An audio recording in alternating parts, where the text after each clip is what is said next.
श्रीमन्मदनगोपालं बृन्दारण्यपुरन्दरम् श्रीगोविन्दं प्रपद्येऽहं दीनानुग्रहकारकम् वन्दे मुकुन्दमरविन्ददलायताक्षम् वन्देन्दुशङ्खदशनं शिशुगोपदेशम् इन्द्रादिदेवगणवन्दितपादपीठम् वृन्दावनालयमहं वसुदेवसूनुम् नवजलधरवर्णं चम्पकोद्भासितरणम् विकसितनलिनाशियं विस्फुरन्मन्दहास्यम् कनकरुचिदुकूलं चारुबर्हावचूलम् कमपि निखिलसारं गोपीकुमारम् वंशीविभूषितकरावनीरदाभात् पीताम्बरादरुणबिम्बफलाधरेष्ठात् पूर्णेन्दुसुन्दरमुखादरविन्दनेत्रात् कृष्णात् परं किमपि तत्त्वमहं न जाने। श्रीहरिः अखिल चराचर विश्व के रूप में अभिव्यक्त भगवान के नाते आप समस्त महानुभावों और माताओं के चरणों में मेरा नमस्कार।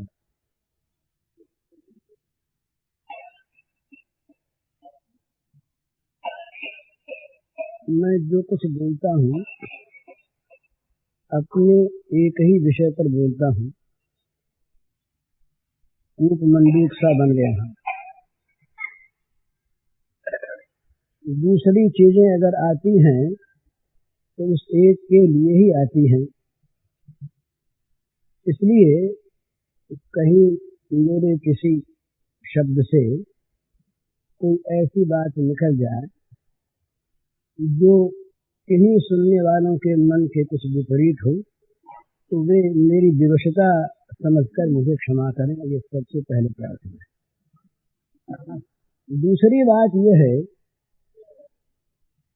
कि मनुष्य, मैं यदि आशा करूं कि मेरी बात जो कुछ मैं कहता हूं वास्तव में तो उसमें कोई महत्व है ही नहीं, और यदि हो भी तो जब मैं सबकी बात नहीं मानता, सबका मत जब मुझे स्वीकार नहीं होता, तो मैं यदि आशा करूं, मैं चाहूं कि मेरी इस बात को सब स्वीकार कर लें, ये पागलपन है, दुराशा है। ये दुराशा किसी को किसी से नहीं रखनी चाहिए। रुचि वैचित्र्य है, मत विभिन्नता है, और अपने अपने मत में सभी ईमानदार हो सकते हैं, परंतु सबका मत सब विषयों में एक हो जाए, ये कभी जगत में हुआ नहीं। अगर होता तो संसार का कुछ दूसरा रूप शायद होता। मत विभिन्नता को लेकर जो निर्णय हो सकता है वो होता नहीं। वो एक नई डिक्टेटरशिप होती संसार में। तो भगवान जो करते हैं अच्छा करते हैं, ये समझ करके अपने अपने क्षेत्र में अपने काम से अपने शुद्ध मत के अनुसार अपने को ईमानदार रहना चाहिए। थोड़ी सी बात एक ये कि ये मनुष्य हम जो हैं, हम पहले आत्मा हैं। सबसे पहले हम आत्मा हैं, उसके बाद हम मानव हैं, उसके बाद हम भारतीय हैं, उसके बाद हम अमुक प्रांतीय हैं, उसके बाद हम अमुक जाति वाले हैं, उसके बाद हम अमुक परिवार वाले हैं, गांव वाले, फिर परिवार वाले, फिर कुटुंब वाले।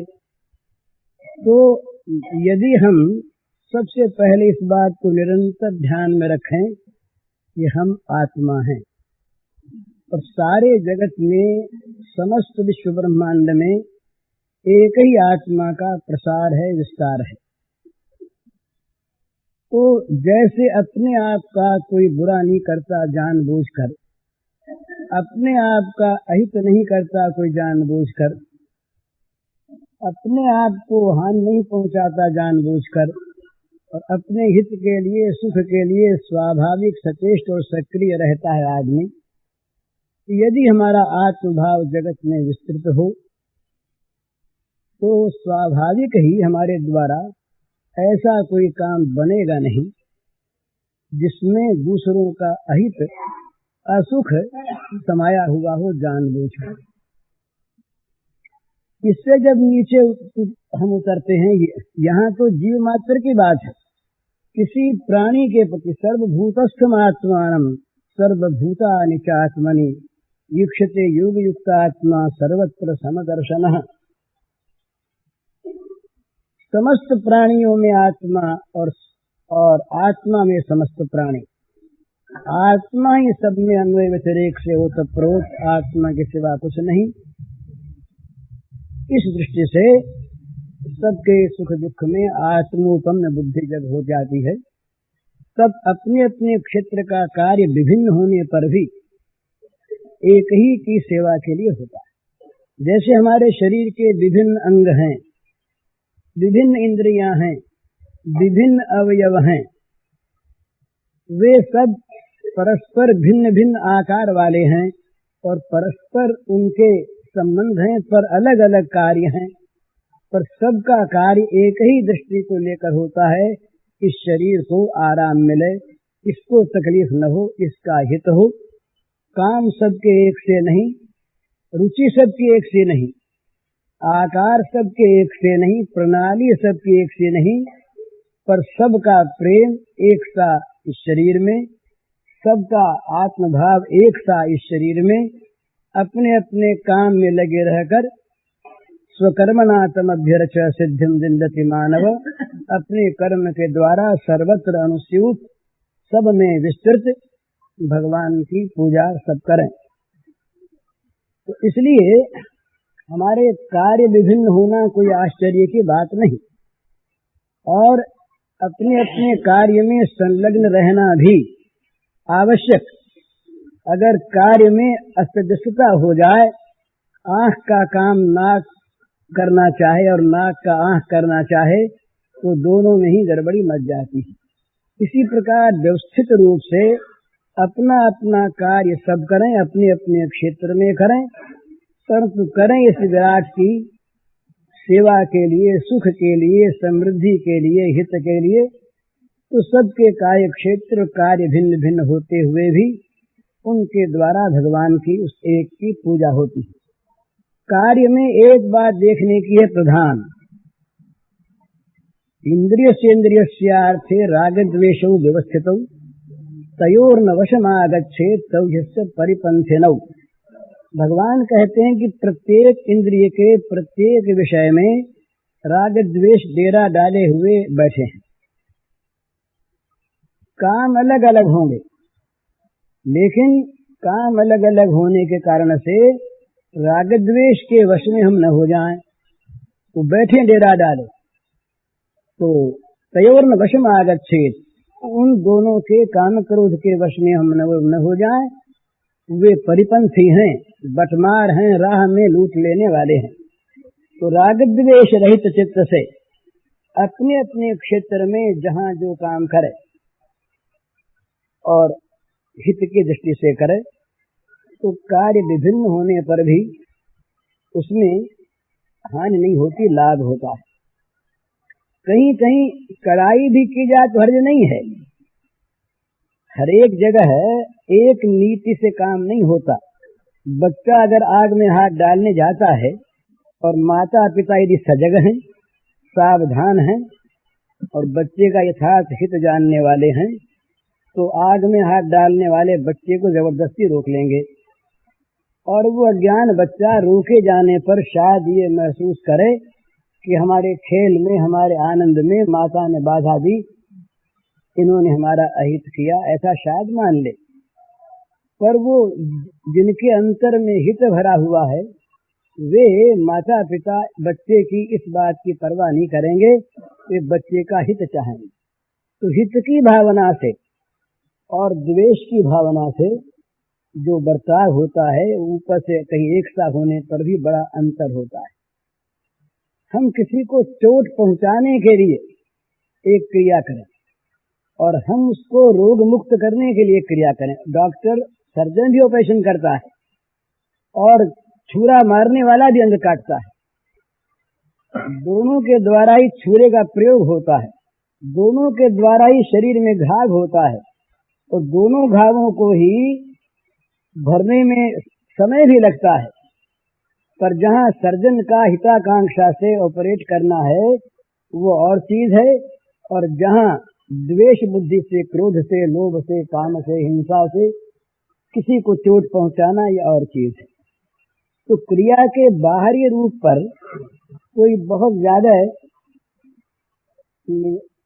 निर्भर नहीं करना है, यद्यपि बाहरी रूप भी अच्छा तो और अच्छा, सोना सुगंध, इस प्रकार की व्यवस्था अपने जीवन में हम रख सकें कि जिसमें बाहर भी मिठास रहे और अंदर तो मीठा रहे ही, तो दोनों चीज उत्तम। लेकिन कदाचित बाहर न भी रह सके, कड़वी दवा किसी को देनी ही पड़े उसकी इच्छा के विरुद्ध, पागल को यदि जंजीर में बांधना ही इष्ट हो कभी, तो उसमें आपत्ति नहीं, पर अंदर मिठास, अंदर हित की भावना, अंदर जीवन में प्रेम भरा हुआ होना चाहिए, तब अपने आप सब ठीक होता है।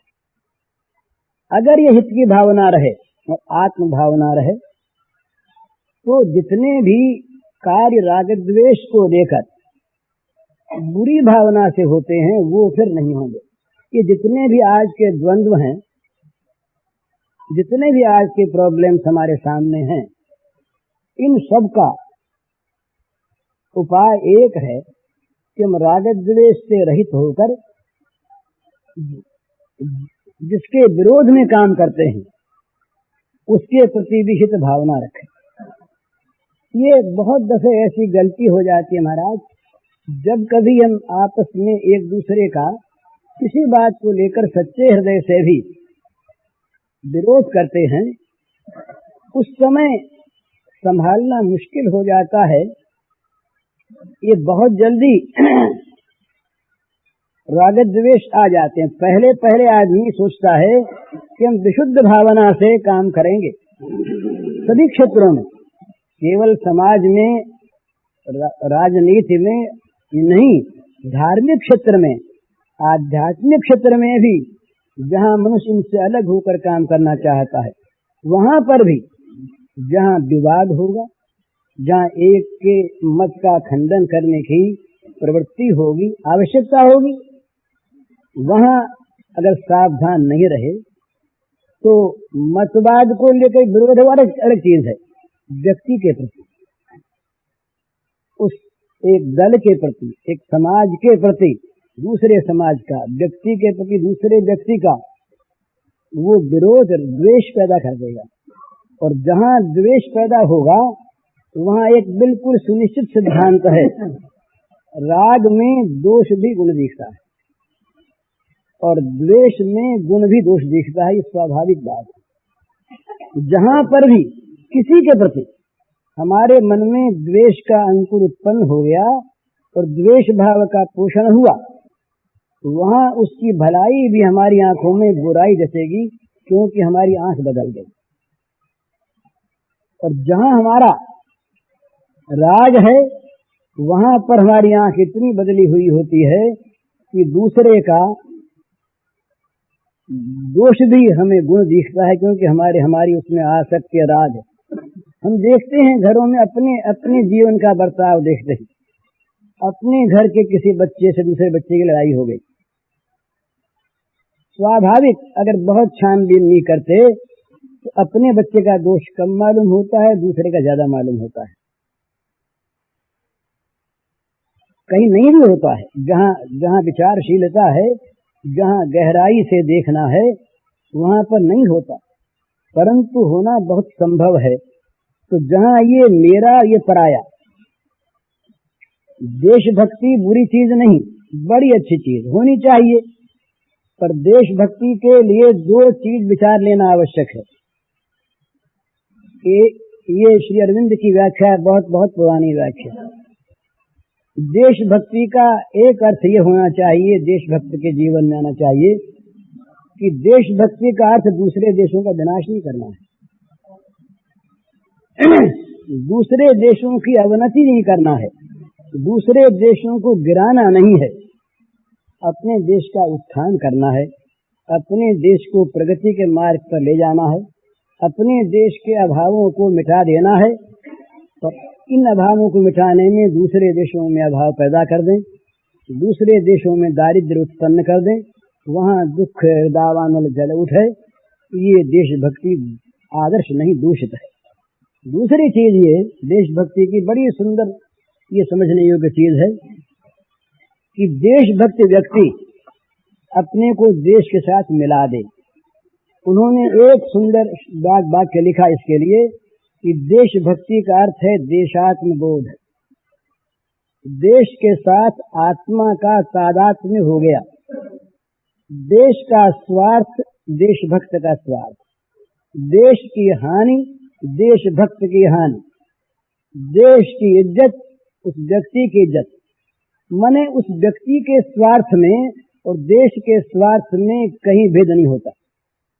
और यदि देशभक्त का स्वार्थ देश के स्वार्थ से यदि भिन्न हो गया और कहीं देशभक्त का स्वार्थ देश के स्वार्थ के साथ लड़ने लगा और कहीं देशभक्त का स्वार्थ देश के स्वार्थ पर विजयी हो गया, तो वो देशभक्त देश का के लिए हानिकारक है।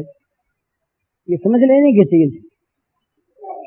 जहां बदला पाने की इच्छा है और बदला भी व्यक्तिगत, सेवक का ये धर्म है, होना चाहिए कि सेवक को पुरस्कार में क्या मिले, सेवा करने की विशेष सुविधा मिले, सेवा करने का अधिक सौभाग्य मिले, सेवा करने की अधिक शक्ति प्राप्त हो। ये सेवक का विशुद्ध फल है उसकी सेवा का। और उसके बदले में यदि वो सेवक किसी प्रकार का व्यक्तिगत मान सम्मान, अर्थ, धन, संपत्ति इत्यादि अधिकार चाहता है, तो वो कहीं आवश्यकता पड़ने पर बुद्धि में अगर विभ्रम हो गया तो इन सब कामों के लिए देश के स्वार्थ को शायद कभी भूल भी जाए। पुराने युग की बात मुझे याद है, बंगाल में जिस समय क्रांतिकारी आंदोलन था, मुझे अनुभव इसलिए है कि मैं उसमें था, तो उस समय मैंने ये देखा, आज वो स्वप्न हो गया है।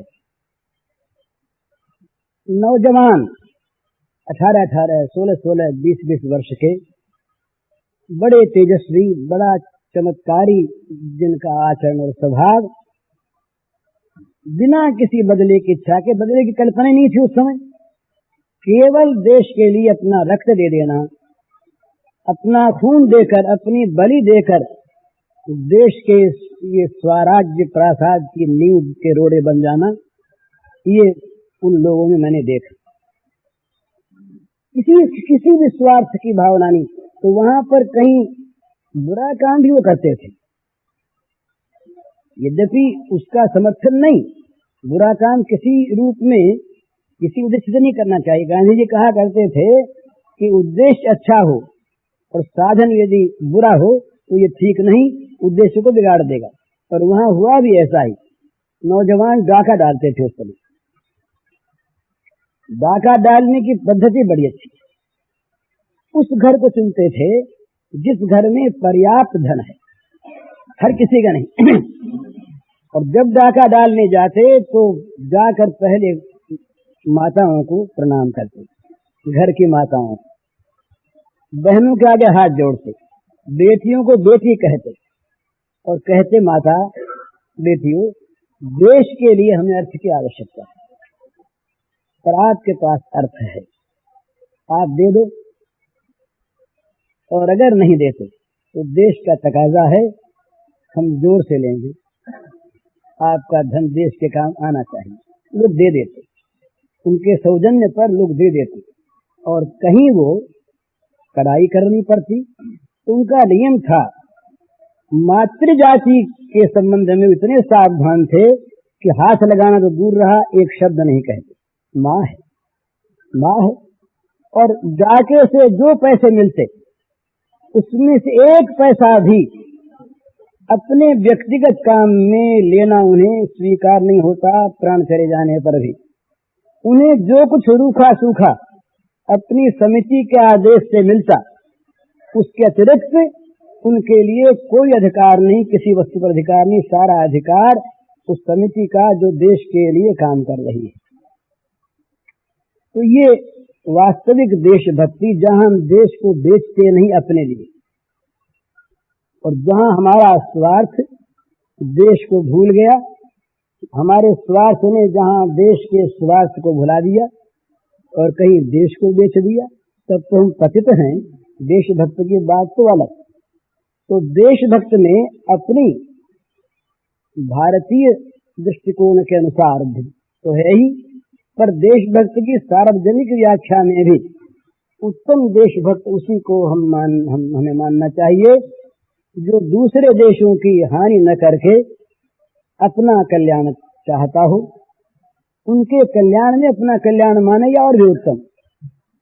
पर ये कर्तव्य होता है, दोनों घर हमारे, पर उसकी जिम्मेवारी दूसरे की। हमारी दो भाई, ये बंटवारा हो गया, दोनों को बचाएं अच्छा, पर आग लगने पर जो हमारे जिम्मे है उसको हम बचाएंगे। ये पाप नहीं, ये दोष नहीं। ये चाहना कि हमारा तो बच जाए, उसका जल जाए, ये दोष। और हमारे वो वाले को बचाएंगे, उसको जला दें, ये और भी ज्यादा दोष। पर हम अगर अपने जिम्मे वाले को बचाते हैं तो साधुता चाहे न हो, कर्तव्य की सीमा में यह है और ये दोष की बात नहीं। तो इस प्रकार से प्रत्येक प्राणी जो जिस देश का है, जो जिस समाज का है, उसका अंग है। समाज व्यक्तियों के समूह का नाम है, समाजों के समूह का नाम देश है,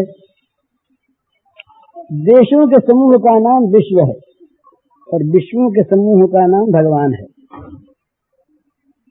तो भगवान की ओर देखते हुए, भगवान की सेवा के लिए विश्ववासी से लेकर एक छोटे से घर का निवासी भी अपनी अपनी सीमा में अपने अपने कामों को उन भगवान की पूजा के लिए करता रहे, तो सबके अंगों की पुष्टि होती है। तो प्रत्येक देश का प्रत्येक प्राणी देश है, क्योंकि वो देश का अंग है। और अगर हमारे सारे अंग अपने अपने स्थान पर ठीक रहें, हाथ की अंगुली भी ठीक, पैर की भी ठीक, आंख भी ठीक, नाक भी ठीक, और सब अपना अपना काम ठीक ठिकाने से सावधानी के साथ दूसरे को दुख न पहुंचाते हुए, ऐसा न करते हुए दूसरे अंग को करते रहें, तो शरीर पुष्ट होगा, शरीर का संरक्षण होगा, संवर्धन होगा, शरीर उन्नत होगा, शरीर में रोग दोष नहीं आएंगे, कम आएंगे। परंतु यदि हम किसी एक सीमा में अपने को बांधकर, सीमा में रहना दोष नहीं है, सीमा में तो आदमी रहेगा ही, विश्व का हित चाहता हुआ भी 3.5 हाथ के शरीर को एक जगह में रखेगा। सारे विश्व में शरीर व्याप्त नहीं होगा, पर आत्मा व्याप्त होगी, मन व्याप्त होगा। तो इसी प्रकार अपने छोटे से क्षेत्र में निवास करना बुरी चीज नहीं, पर मन का निवास छोटे क्षेत्र में न हो, आत्मा का निवास छोटे क्षेत्र में न हो, वो विश्वव्यापी हो, कम से कम देशव्यापी तो हो। अगर ये हो महाराज, तो आज जो हमारे सामने हमारे देश में भाषा को लेकर, प्रांतों को लेकर, दल को लेकर, वादों को लेकर जो विरोध है, ये बहुत कम हो जाएगा। उसमें द्वेष रहेगा नहीं। जब द्वेष नहीं रहेगा तो हमारी आंख ठीक रहेगी। अपना दोष हमें उतना ही दिखाई देगा जितना दूसरे का, क्योंकि आंख में कोई चश्मा लगा हुआ ना, तो चश्मा लग जाने पर दिखाई नहीं देगा। हम बेईमान नहीं, हमारी नीयत खराब नहीं, पर मैं दिखता जो वैसा, हम क्या करें? तो हमारी दृष्टि जो है ये ठीक बनी रहे, जैसा है वैसा देखे, अपना दोष भी देखे दूसरे का भी देखे, पर अपने दोष की ओर से आंख न मूंद ले और दूसरे का दोष बड़े रूप में न दिखाई पड़े। तुलसीदास जी महाराज ने कहा, आप पाप को नगर बसावत सही न सकत पर खेरो। आपको पाप का नगर बसाता है तो दूसरे के खेरे गांव को भी सह नहीं सकता, उसके पाप का बखान करता है, बहुत बड़े विस्तार से अपने पाप को, बड़े पाप को भी छिपा लेता है। तो इस अवस्था में उसके द्वारा जब अपने उपकार नहीं होता तो समाज का उपकार क्या होगा, देश का क्या होगा, विश्व का क्या होगा। तो सुधारक सबसे पहले क्या करे, अपने आप को सुधारे। ये बिल्कुल सार्वजनिक बात है, अपने आप को ठीक करे। हम ठीक होकर जगत को ठीक चीज दे सकेंगे, और हम अगर गलत चीज को लिए हुए हैं तो जगत को देंगे क्या? जो अपने पास है वही देंगे ना। हमारी बैग में हम जिसको लेकर बांटने निकले हैं, उसमें अगर विष भरा है, अमृत बांटेंगे कहाँ से? और उसमें अगर अमृत भरा है तो दूसरा कोई विष मांगे भी तो हम देंगे कहाँ से? हमारे पास है नहीं, हमारे पास ये अमृत कुछ है नहीं। तो अपने जीवन में अमृत भर लें, हम उस अमृत का वितरण करें। फिर हम किसी समाज में रहें, किसी अपने क्षेत्र में रहें। कल आपने कहा कि मजदूरों के संबंध में, भाई सच्ची बात तो यह है कि मजदूर और मालिक ये दो कार्य क्षेत्र के अंतर हैं दोनों मनुष्य, हैं दोनों आत्मा। अगर दोनों के मन में ये चीज आ जाए कि वो भी मानव, हम भी मानव, एक श्रम करता है और एक पूंजी की सुरक्षा करता है श्रम वालों को देने के लिए, ये सीधी बात है मान लेने की कि पूंजी किसी व्यक्ति की नहीं है, पूंजी व्यक्ति की नहीं है, पूंजी है भगवान की। आप लोगों को शायद आश्चर्य होगा, जो लोग नहीं जानते होंगे, बहुत प्राचीन भागवत का श्लोक है जिसको आज का कम्युनिज्म उससे आगे नहीं बढ़ता, बहुत पीछे रह जाता है। आज के इसमें कम्युनिज्म में रोटी कपड़े की एकता है, आत्मा की एकता नहीं है। अगर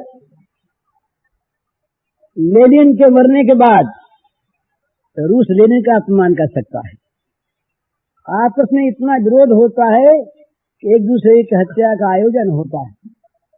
ये राग द्वेष, अपने मत से विरोधी की सत्ता हम नहीं देख पाते, उसका अस्तित्व मिटा दें, ये चीज दूसरी। और हमारे यहाँ वो कहते हैं, यावत बृहेत जठरम तावत सत्वम ही देहिनाम अधिकम योभिमन्येत स्वस्तेनो दंडमर्रति। ये भागवत का श्लोक है, सप्तम स्कंद में नारद के वाक्य है। इसका अर्थ यह है, जितने से पेट भरे अपना, उतने पर अपना हक है। यावत बृहेत जठरम तावत सत्वम ही देहिनाम और अधिकम योभिमन्येत, इससे ज्यादा पर जो अपना अधिकार मानता है वो चोर है। चोर शब्द आया चयन, वो चोर है और उसको दंड मिलना चाहिए। ये महाराज आज का श्लोक नहीं, भागवत का श्लोक है, जो वैष्णवों का, भागवतों का परम आदरणीय ग्रंथ है उसमें, और परम आदरणीय भगवत भक्त वैष्णव नारद के वाक्य हैं ये। तो क्या बात है, यावत बृहेत जठरम, जितने से पेट भरे, तावत सत्वम ही देहिनाम अधिकम योभिमन्येत स तेनो दंड मर्हति। बिल्कुल सीधी चीज है, पर इसमें द्वेष नहीं है, इसमें राग नहीं है, इसमें तो अपने स्वत्व का वो विस्मरण हटा लेना है और समाज के, भगवान के स्वत्व को मान लेना है, ईमानदारी से उनकी सेवा में लगाना है। तो हमारे यहाँ का हिंदू शास्त्र के अनुसार जिसके पास पूंजी है वो सत्वाधिकारी नहीं है, वो ट्रस्टी है। समाज का धन उसके पास ट्रस्ट के नाते है, और ट्रस्ट के नियमानुसार ईमानदारी से जिन जिन को देना, ट्रस्ट के नियमानुसार जब जब आवश्यक है उनको देता रहे, अपना उसमें हक माने नहीं, ईमानदारी में कभी भी रंचक भर भी खलल आने दे नहीं, कर्तव्य से चूके नहीं। तो समाज का धन समाज के पास सरप्लस नहीं, व्यक्ति का सरप्लस समाज का है, ये समाजवाद नहीं हुआ तो उसका कुछ है ही नहीं। उसका तो कपड़ा खाना जो है उसको आवश्यक है, उतना उसे समाज देता है। तो इस सिद्धांत को अगर मान ले मालिक और मजदूर, इसको मान ले कि मालिक मजदूर दोनों ही एक ही चीज को संबोधन करने के दो अंग हैं। हमने सुना, हमको ठीक नहीं मालूम, एक सज्जन आए हुए थे, उन्होंने हमसे बताया जापान की एक स्ट्राइक कहा। तो क्या हुआ वहां पर, कोई एक मिल, कोई कारखाना, उसमें स्ट्राइक हुई, दोनों तरफ सद्भाव।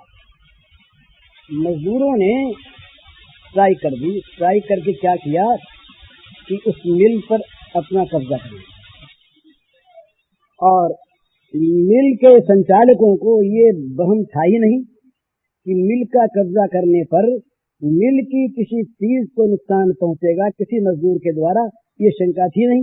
उन्होंने कब्जा दे दिया,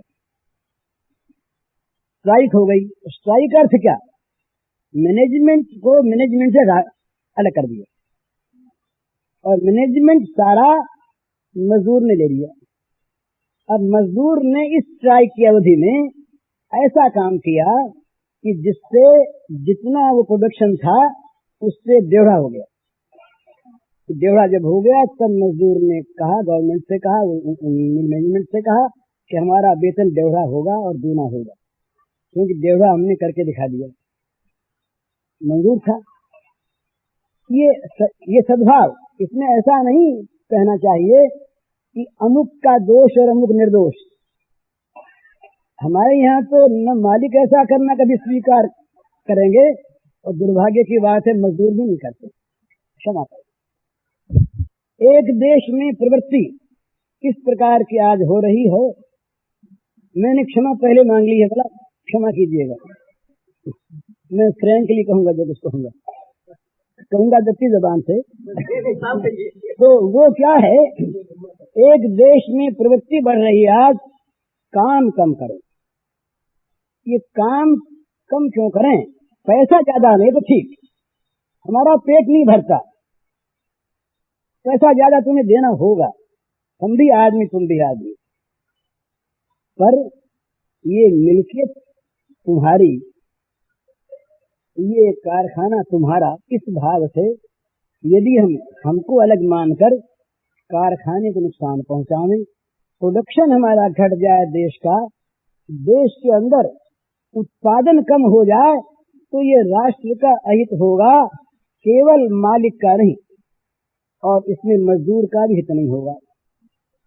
तो मजदूरों में दो प्रवृत्ति होने की आवश्यकता है। एक तो ये कि वो जहां काम करते हैं उनके द्वारा काम की कमी से या तोड़ फोड़ की मन की दुर्भावना से हानि न हो, एक बात हुई। और दूसरी बात ये, जिनका सहयोग लेकर हम काम करते हैं उनके प्रति हमारा व्यक्तिगत द्वेष न हो, उनको चोट पहुंचाना हम न चाहें। ये तो मजदूरों में दो बात बिल्कुल मामूली बात। और जिनके हाथ में मैनेजमेंट है उनको ये मानना चाहिए कि ये हम जो कमाते हैं ये मजदूरों की बदौलत कमाते हैं, सारा श्रम इनका है। अगर ये श्रम न करें तो हम हाथ पर हाथ धरे बैठे रह जाएं, हम कुछ भी नहीं कर सकते। तो इनका वाकई हमारे इसमें हिस्सा है, न्याय हिस्सा है। उस न्याय हिस्से को अगर हम नहीं देते हैं, बेईमानी करते हैं, तो उनका न्याय हिस्सा उन्हें बिना मांगे दें, पर्याप्त दें। और साथ साथ हमसे वो मजदूरी करते इसलिए नीचे हैं, इस भावना को निकाल दें। उनमें और हमारे में अंतर क्या है? अरे हाथ और पैर, पैर चलता है पर पैर अगर न चले तो सारा शरीर पग्गू होकर बैठ जाए, और हाथ अगर पैर के चलने की व्यवस्था न करे तो पैर चल नहीं सके, और कहीं मस्तिष्क बिगड़ जाए तो हाथ पैर सारे के सारे ही अस्तव्यस्त हो जाए और पागल खाने में बंदी होना पड़े उसको। तो इसलिए छोटा बड़े का सवाल नहीं, एक आदमी श्रम से देश का पोषण करता है, एक आदमी बुद्धि से करता है, श्रम अधिक नहीं कर सकता।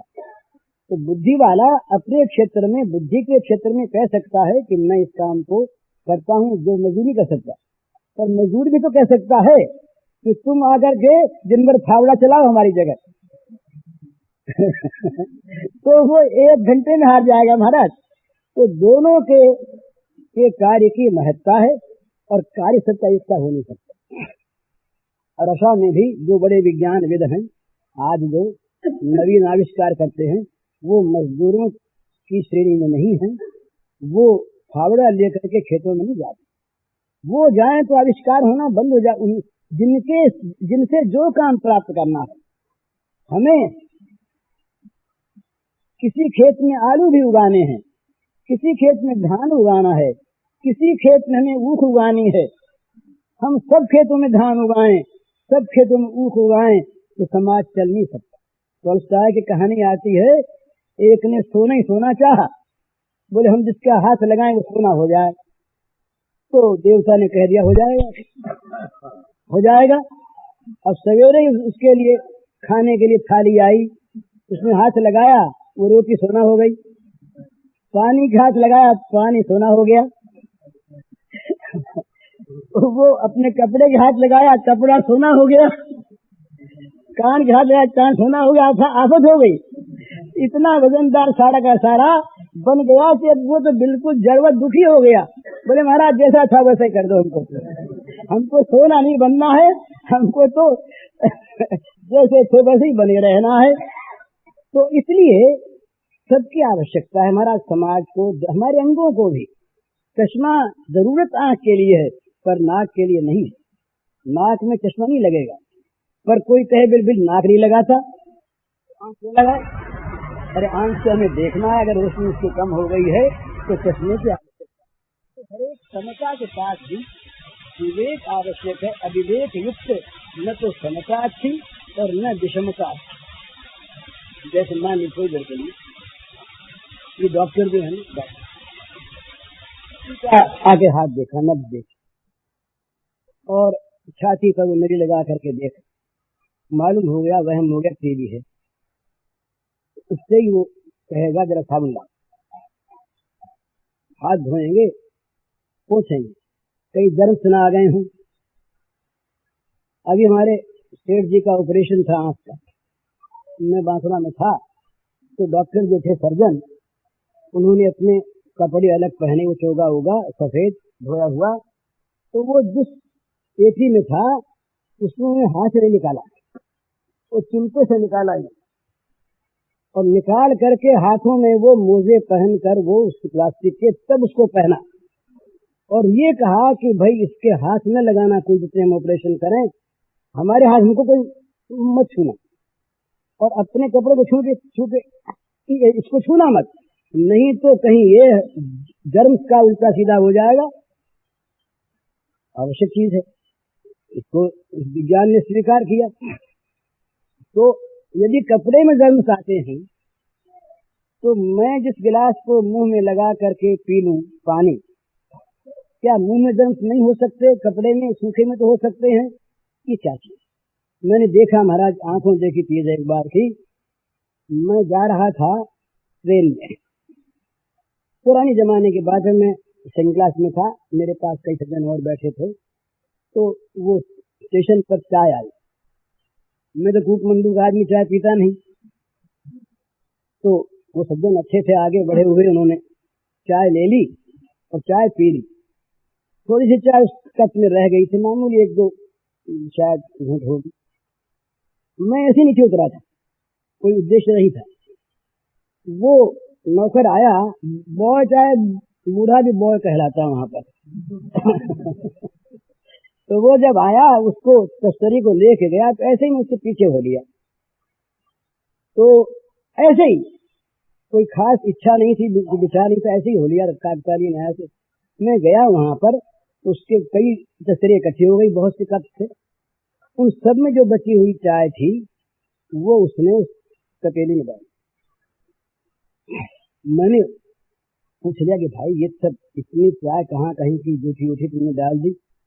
तो उसने कहा, वो जरा पढ़ा लिखा था, उसने कहा कि क्या धन का वेस्टेज करें, बर्बाद करें। ये बची हुई चाय 2 कप हो जाएगी और फिर काम आएगी, इसको फेंकें, देश के धन की बर्बादी करें। युक्ति थी उसके पास, पर मेरी समझ में आई नहीं युक्ति। ये मैं आक्षेप के लिए नहीं कहता, ये चीज मैंने देखी। अरे शुद्धि न मानो तो सफाई तो मानो, और सफाई न मानने का नाम अगर प्रगति हो जाए तो पहले डॉक्टरों से ये कहना चाहिए कि डॉक्टर लोग इस चीज को उठा दें कि वो चाहे टीबी के रोगी को देखें और चाहे टाइफाइड को देखें, चाहे किन्हीं भी गर्म वाले पेशाब को देखें और उसको ब्लड को देखें, तो हाथ धोना छोड़ दें और उसी हाथ से मजे में खाने लगें। हाथ पूछे नहीं, धोए नहीं।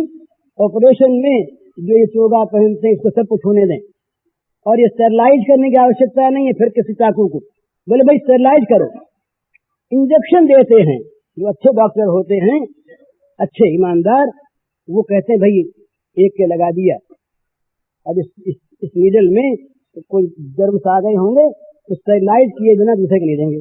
बोला क्यों स्टेरलाइज करें? अरे सुई तो जैसी थी वैसे सुई, चुप जाएगी, अभी वो इनकार नहीं करेगी। धोते क्यों उधर? जर्म्स का भय है। तो ये एक बात जरूरी है कि जहां घृणा से नीचा मानकर, अपने को ऊंचा मानकर हम छूत करते हैं तो पाप, हम उसको पाप कहते हैं। उसको ऐसा भी नहीं कहते कि ये दोष है, हम तो कहते हैं पाप है, वो घृणा पाप है। पर अपना अंग भी खड़ा हुआ हो तो क्या हम अपने अंग से परहेज नहीं करेंगे? घर में अपने घर में अपने भाई को, अपने पिता को, अपनी माता को यदि कहीं कोई ऐसा रोग हो गया जो संक्रामक हो, तो डॉक्टर कहेंगे, हम कहेंगे कि भाई ये बचे, इनकी सेवा करें, इनकी सेवा में कोई अपने खपा दे वो बहुत अच्छा, पर भाई बच्चों को यहाँ ना आने दे, तो क्या उसके प्रति हमारी घृणा है? इसी प्रकार जहाँ संयोगिक साधार घृणा रहित प्रेम युक्त जहाँ छूत है, वो छूत भी उत्तम है और वो रहनी चाहिए विज्ञान सम्मत। पर उस छूत में कहीं घृणा आ जाए कि अमुक जात का है, अमुक प्रकार का नहीं छुएंगे, हम ऊंचे हैं, ये चीज ठीक नहीं। तो हर एक चीज में विवेक, परहित, सेवा, आत्म भावना, ये अगर साथ रहे तो कोई भी क्षेत्र बुरा नहीं है। अपने अपने क्षेत्र में सब अपनी अपनी बुद्धि हैसियत शक्ति के अनुसार सेवा कर सकते। ये महात्मा जी का बड़ा सुंदर सिद्धांत था है कि सारा काम अहिंसा के द्वारा ही करना, सत्य के द्वारा ही करना। और ये सत्य है कि अहिंसा की पूर्ण प्रतिष्ठा हो जाए तो हिंसक में भी अहिंसा वृत्ति आ जाती है। सिद्धांत बिल्कुल सत्य। और ऐसा प्राचीन काल में हुआ भी है, हो भी सकता है, पर समाज में ऐसा हो जाए ये बहुत कठिन है। किसी व्यक्ति में हो सकता है, वशिष्ठ में था, पर सब ऋषियों में था, ऐसी बात नहीं। इसलिए समाज के सामने समाजोपयोगी चीज आती है। आदर्श ऊंचा होना चाहिए, कोई संदेह नहीं, महात्मा जी का आदर्श बड़ा ऊंचा। लेकिन साथ साथ यदि कहीं ऑपरेशन की आवश्यकता हो, ऑपरेशन बुद्धि से उसमें आपत्ति नहीं होनी चाहिए, हित दृष्टि रहनी चाहिए, आत्म भावना होनी चाहिए, जरा भी द्वेष नहीं होना चाहिए। भगवान ने 3 बात कही अर्जुन से कि 3 तरह से बनकर लड़ो। लड़ने की आज्ञा दी। जानते थे भगवान कि अर्जुन इतना स्वाभिमानी है कि आज तो कहता है नहीं लड़ूंगा, पर जब ये कहेंगे कि भाग गया कायर कहीं का, तो सहा नहीं जाएगा, दौड़ के आवेगा, लड़ेगा, द्वेष बढ़ेगा, पाप होगा। तो भगवान ने कहा भी तुम लड़ो तो जरूर मानोगे नहीं, तो लड़ो ऐसे, निराशी निर्ममो भूत्वा युद्ध स्व जगत ज्वर, आशा ममता और कामना को छोड़कर लड़ो। और लड़ो क्यों? मेरे लिए। मैं कहता हूँ सब कर्मों को मुझ में निक्षेप करते चले जाओ। मयि सर्वाणि कर्माणि सन्न्यस्याध्यात्म चेतसा। तो आवश्यकता पड़ने पर, ऐसा नहीं कि हमको तो गीता का उपदेश मिल गया तो सबको मारे मारेंगे। ये चाकू वही आवश्यक होता है जहां अंदर घाव हो गया और डॉक्टरों ने, सर्जनों ने एक्सरे करके, चिकित्सा करके बता दिया कि ये घाव बिना ऑपरेशन के ठीक नहीं होता। अगर इसे होम्योपैथी दवा से अच्छा होता हो तो नहीं काटना चाहिए। किसी भी होम्योपैथिक से, बायोकेमिक किसी दवा से, प्राकृतिक उपचार से अगर अच्छा होता हो तो नहीं काटे। पर यदि संभावना न हो तो वहां पर हित की भावना से, यहाँ तक हमारी गीता की छूट है। गीता सर्वथा अहिंसक शास्त्र है, अहिंसा का समर्थन करती है। पर ये जो हिंसा होती है, ये हिंसा भी अहिंसा मूलक हिंसा है, हित मूलक हिंसा है। तो इसका अर्थ ये नहीं कि हिंसा का समर्थन मैं करता हूँ, हिंसा का बड़ा विरोध। मैं तो इतना कायर आदमी हूँ, कोई चींटी मर जाती है तो मेरे मन में होता है कि चींटी क्यों मर गई। इतनी कायरता मुझ में है, मैं किसी का मरना देखना मुझसे चाह नहीं जाता। किसी के मरने का समाचार सुनता हूँ तो मेरी बुद्धि सारी खो जाती है, मैं रोने लगता हूँ। एक बहन थी छोटी, उसके पति का देहांत हो गया तो घर वालों ने कहा मुझसे कि जाओ समझा दो। कीर्तनगढ़ की बात, अपने बाजोरी आगे गया समझाने और मैं पहले रोने लगा समझा सका नहीं। तो अपनी तो कायरता यहाँ तक है। इसलिए किसी के मारने की बात कहना, सोचना ये भी ठीक नहीं। पर सिद्धांत की बात अगर कहें तो मैंने भी ऑपरेशन करवाया अपना एक बार। ऑपरेशन की भावना से किसी चिकित्सक के द्वारा, ऑपरेशन करने वाला हर एक नहीं होता, जो सर्जन होता है, जो इस काटने की कला में निपुण होता है, उतना ही हिस्सा काटे कि जहां से मवाद निकाल लिए, उससे अलग 1 इंच भी अगर ज्यादा काट देता है तो वो सर्जन ठीक नहीं।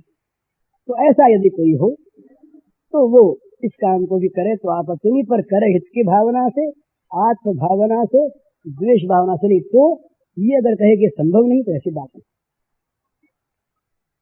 ऊंची से ऊंची बात संभव है, उसमें हमारे विश्वास की कमी होती है। हमने ऐसा देखा है महाराज, देखा है। ये कहना हिमाकत की बात है, कहना चाहिए नहीं, पर हमने देखा है। भगवान पर विश्वास करके वास्तव में जो लोग, ऐसे लोग निर्भर हो गए हैं और जिनकी निर्भरता सर्वथा अनन्य हुई है, कि मेरे जीवन में देखी एक जगह नहीं कई जगह है, भगवान ने उनका काम किया। अब उसको कोई चाहे न माने, न मानने वाले न माने, और उनको मानने के लिए मैं बाध्य नहीं करता। वो अस्वीकार कर दे, मैं मान लेता हूँ अस्वीकार, विवाद नहीं करता, हार जाता हूँ। लेकिन अपना जो अनुभव है उसे कोई कह दे कि तुम इसको भूल जाओ, गलत मान लो, तो गलत कैसे मानूं मैं? जिस चीज को मैंने खाया है वो अगर मेरे पास नहीं है, मैं आपको नहीं दे सकता। उसका स्वाद मैं आपको बिना दिए बता नहीं सकता। पर अगर मैंने अनुभव किया है तो मैं कैसे मान लूंगा कि आप उसका खंडन करते हैं, या तर्क से सिद्ध मैं नहीं कर सकता। तो वो है नहीं, ये मैं नहीं मान सकता क्योंकि मैंने खाया। इसी प्रकार से ये मेरे जीवन का अनुभव है, एक जगह नहीं कई जगह, कि जहां भगवान पर हमने बिल्कुल निर्भरता के साथ अपने आप को छोड़ दिया है, वहां डायरेक्ट किसी जरिए से नहीं, भगवान ने वो काम किया। और गांधी जी के जीवन का ये अनुभव उन्होंने कई बार, मेरा उनका बड़ा साथ रहा। बहुत दिनों तक वो मुझे परिवार का एक व्यक्ति मानते थे, हालांकि उनकी बहुत सी बात मेरे समझ में नहीं आती थी, खंडन करने वाला मैं कौन लेकिन उनका जो भगवत विश्वास था उससे मुझे बड़ा लाभ हुआ। उनको मैंने इतना विश्वासी पाया कि वो शायद पब्लिक में न कहें, उन्होंने प्रयोग किया इसका, और प्रयोग के द्वारा भगवत विश्वास को सिद्ध किया उन बातों में कि जिन बातों में भौतिकता के बिना काम नहीं चल सकता। तो ऐसी बात हमने अपने जीवन में देखी, एक बार नहीं कई बार देखी, और हमारे दूसरे मित्रों के जीवन में हमने देखे। महाराज, ये कहने सुनने की बात नहीं, जो चीज असंभव, जिसको हमारी बुद्धि स्वीकार नहीं कर सकती, हमारा रेशनलिज्म जहां बिल्कुल विरोधी होता है, वहां हमने ये चीज देखी। हमें मानते थे कि कभी ये बात नहीं हो सकती, वहां पर वो बात ऐसे आश्चर्यजनक रूप से हो गई। आप कहेंगे भाई काकतालीय न्याय से घटना घट गई, आप ऐसा माने, आपके मानने पर मैं दोष नहीं लगाता, पर मैं तो मानता हूँ काकतालीय नहीं। मेरा तो विश्वास है ये कि वो चीज वैसी ही भगवान ने की वो आज भी कर सकते हैं। तो हमारा यदि विश्वास पक्का हो हमारे विश्वास में यदि किसी प्रकार की कमी न हो, तुम्हारा दूसरे की बुद्धि का पलट जाना, आज का जो ये विचार विज्ञान है, आज के युग में एक विचार विज्ञान है, थॉट के द्वारा जो अगर हम किसी के हृदय को पलटना चाहते हैं तो उसके प्रति मैत्री भावना अपने संकल्प से रोज भेजते रहें, उसका मन करता है।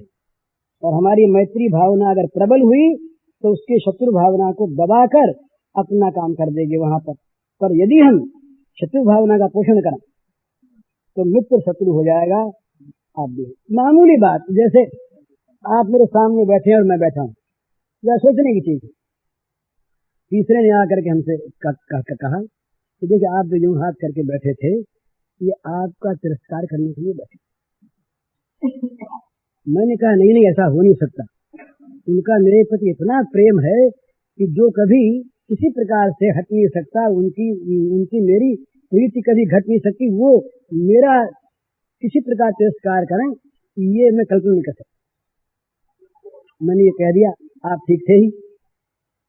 2 दिन बाद किसी और ने कहा कि देखिए आज जो खड़े थे वो आपके सामने, ये खड़े थे आपका मजाक उड़ाने के लिए, आपका मजाक उड़ाने के लिए खड़े। अब मैंने समझा कि बार बार सब लोग कहते हैं तो कहीं ऐसी बात हो नहीं, तो मैंने किसी दूसरे के सामने, तीसरे के सामने समालोचना की कि देखिए साहब हमको ऐसा नहीं मानते, हम मानते भी नहीं थे तो वो ऐसे थे भी नहीं, पर बार बार ये बात सामने आती है तो वो कहीं उनका मन पलट गया हो, कहीं दुर्बुद्धि आ गई हो। मैंने किसी से कह दिया, तो सुन लिया, वो गया आपके पास, उसने कहा कि देखिए साहब आप इतना प्रेम करते हैं पर वो तो आप में दुर्बुद्धि बताते हैं, वो तो आप में दुर्बुद्धि बताते हैं। वो कहते हैं कि उनकी बुद्धि मारी गई और वो हमसे द्वेष करने लगे, तो कुछ वो बढ़ा के कह देगा, तो कुछ उसका मंत्र की व्याख्या कर देगा, भाष्य कर देगा। वो आप समझेंगे देखो हमारे मन में कोई दोष कभी आया ही नहीं, हम इसको अच्छा आदमी मानते थे और ये कैसा आदमी निकला है कि लोगों के सामने हमें दुर्बुद्धि बताता है, और दुर्बुद्धि बताता है तो अच्छा भाई दुर्बुद्धि ही सही, अब हम सोच के करेंगे। अब आपकी जो सरलता थी वो सोचने में आ गई। अब आप कभी सामने आए तो आपने ऐसी चेष्टा की कि जिससे मुझे ये ज्ञात हुआ कि मेरे प्रति आपके मन में कुछ रोष है। अब मैंने जो वो देखा और मेरे मन में द्वेष पहले आ गया था, तो रोष मुझे दिखाई दिया ज्यादा, तो मैंने फिर उनसे कहा कि तुम तो कहते थे बात सच्ची, हमने आज देख लिया है, सच्ची बात है। और फिर मैंने उनसे कहा कि भाई तुम जो कहते थे ठीक कहते थे, तो वो तो ऐसे ही आदमी। उसने फिर आपसे कहा कि देखिए लड़ाई होगी लड़ाई। तो इस प्रकार से दुर्भावना यदि हम किसी के प्रति अपने मन में, व्यक्ति के प्रति, समाज के प्रति, पार्टी के प्रति, देश के प्रति अगर पोषण कर लेते हैं तो हमारी दुर्भावना, हमारे थॉट्स वहां पर पहुंच जाते हैं, संक्रमित होते हैं और उसको दूषित बना लेते हैं। इसलिए मनुष्य को चाहिए कि अपने विचारों को हमेशा शुद्ध रखे, सात्विक रखे, दूसरे को अपने विचारों का अमृत दें, अपने विचारों का माधुर्य दें, अपने विचारों से उसको सम्मान दें, उसके मन में ये चीज आवेगी। और अगर वो आपका शत्रु भी है तो संभव पलट जा। हमने एक इससे चिचेस्टर से एक निकलता पत्र है ईसाइयों का, science of thought and power, बड़ी अच्छी चीज है, उसको पढ़ना चाहिए हैं। चिचेस्टर वो है और उसके हेम्बलिन जॉर्ज हेम्बलिन उसके संपादक हैं। हाँ, और उनके फिलोसफी वालों के बहुत से ग्रंथ इस पर हैं। तो विचार से, हमारे विचार से हम दूसरों को बैरी बना सकते हैं, हमारे वैसे दूसरों को हम बना सकते हैं। और जहाँ हम द्वेष भावापन्न होकर किसी दूसरे की बात सोचेंगे, हमारा द्वेष उसमें संक्रमित होकर हमें दोष दिखला देगा। तो प्रत्येक क्षेत्र में अपने आप को राग द्वेष से बचाते हुए देश की, समाज की, व्यक्ति की, राष्ट्र की सेवा की भावना से हमारे काम होंगे, वो काम सर्वथा निर्दोष होंगे। क्षेत्र कोई सा हो, हम चाहे मजदूर हों, हम चाहे मालिक हों, पूज्य श्री भाई जी के इस प्रवचन का शीर्षक है सेवा का वास्तविक स्वरूप। यह प्रवचन पूज्य श्री भाई जी ने गीता भवन स्वर्गाश्रम में 28 अप्रैल 1960 को दिया था।